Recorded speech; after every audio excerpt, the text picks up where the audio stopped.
Okay, just for fun, we are going to do a firearms comparison.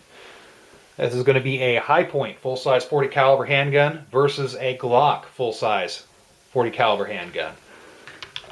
This is the High Point model JCP 40 Smith & Wesson, and this is a Glock 22, also in 40 Smith & Wesson. These are both well-known firearms, and it always seems when you get into arguments, and especially on High Point videos, High Point forums, people talk about High Point and go, oh, they're crap, get a Glock, get a Glock, get a Glock. Now, honestly, there's no reason that anybody should honestly compare these two. They're both different classes. The High Point is more of a budget pistol, basic self-defense, sporting use. The Glock is more for law enforcement, military use. It is what it is. But they're compared all the time, so I figured why not do a comparison between the two 40 calibers and just to see how they stack up to each other. This is going to be the tabletop comparison. I'll do a shooting comparison later, but this will just be some basic stuff. What I'm going to do is I'm just going to run through some of the features of the High Point and then run through some on the Glock, and we'll leave it at that. So we'll start off with the High Point. High Point, you can see here, very bulky when compared to the Glock. You can see right there, this is a beast of a handgun. That's why they call it a brick.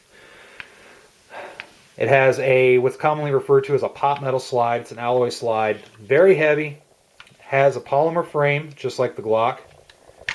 It has a single stack 40 caliber magazine with a nice little battery pack base plate there. Has a basic mag release just like any other Western style handgun. Basic manual safety right here. It does have a last round hold open, but it does not have slide lock, slide release traditionally like you see on a pistol.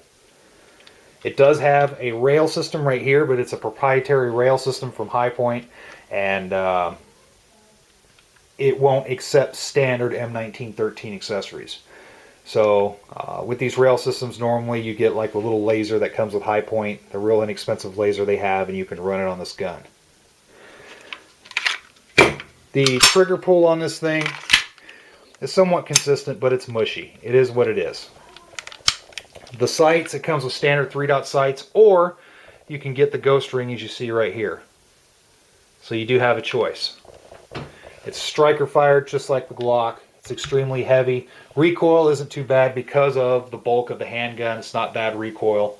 It does have an external extractor here, much like the Glock, except this is a lot more chintzy in design, in my opinion. There's nothing wrong with this extractor design, but when you compare it to a Glock, you can see this is a little bit more robust. So there's some basics about the High Point. Here's the Glock 22.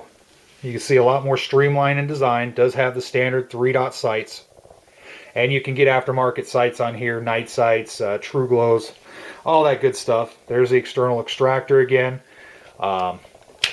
Typical magazine release, 15+1 capacity. Unless you live in a state that has a lot of gun legislation, then you're back down to 10, just like the High Point. This does have last round hold open. It does have slide lock, slide release.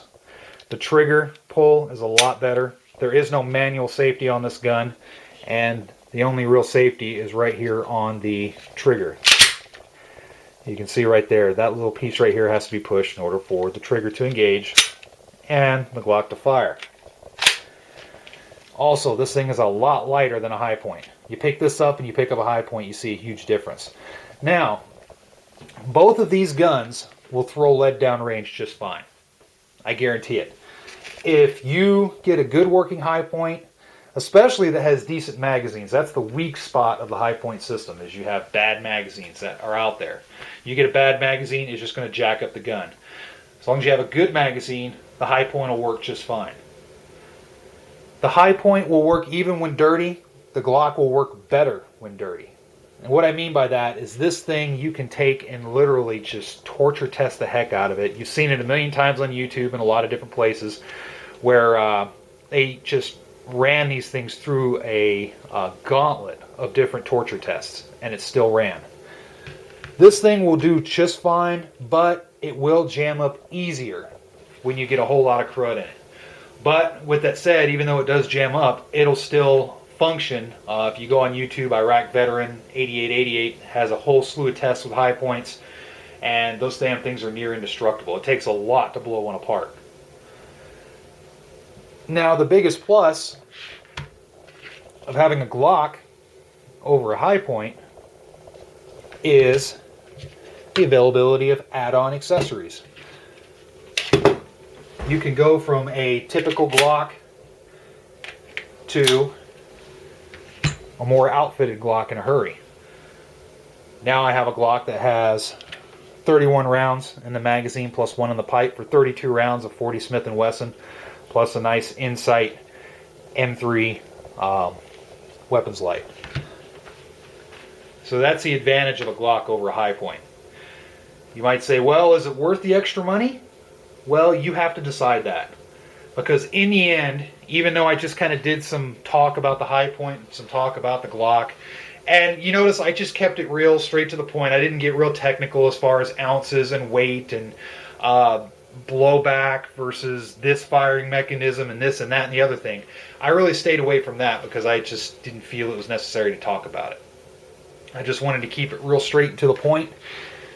Just kind of show some basic differences between the two. And you've got a Glock which is right around $500 these days, sometimes a little bit more, and you got the high point which is right around $150 in my area. Some areas it's upwards of $200.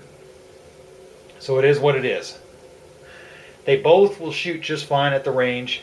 It just depends on what you want to do with it when you have it. If you have the money, go ahead and get a Glock.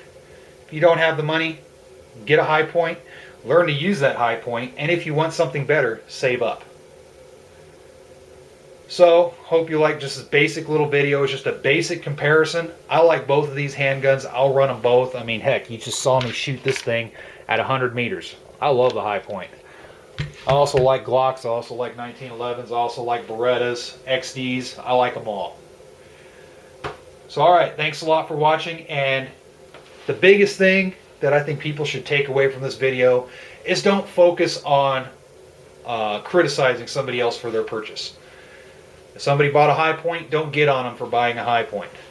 Instead, if you want to be helpful about things, teach them how to run that high point to the best possibility that they can. So alright, thanks a lot for watching and stay safe.